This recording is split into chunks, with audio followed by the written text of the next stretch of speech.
আগামী দিনের বাংলাদেশ ইসলামের বাংলাদেশ, আগামী দিনের বাংলাদেশ কোরআনের বাংলাদেশ, আগামী দিনের বাংলাদেশ আলেম ওলামা পীর মাশায়েখদের বাংলাদেশ।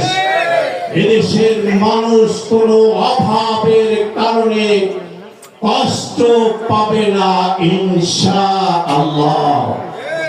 সম্মানিত উপস্থিতি, সাথে সাথে আপনাদেরকে একটি কথা স্মরণ করিয়ে দিতে চাই।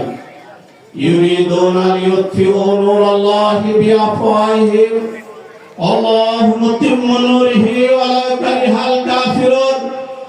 বাতিল শক্তি সব সময় ইসলামী শক্তিকে নিষ্ক্রিয় নিঃশেষ করে দিতে চাচ্ছে মুখের ফুৎকারে, কিন্তু আল্লাহর ইচ্ছা হচ্ছে আল্লাহর দ্বীনকে, আল্লাহর বিধানকে প্রতিষ্ঠিত সম্প্রসারিত করা আল্লাহর পরিকল্পনায় বাস্তবায়ন হয়েছে। আমাকারুল্লাহু আল্লাহু খায়রুল মাকিরিন।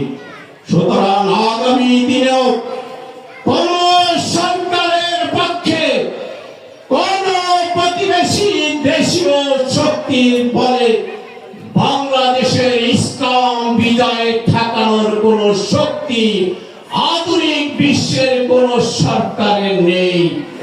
এটা হচ্ছে আল্লাহ তাআলার শক্তি।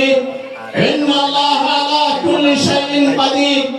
আল্লাহ তাআলা যেটা চাইবেন সেটাই সম্ভব হবে। ফাআলুল লিমা ইউরিদ।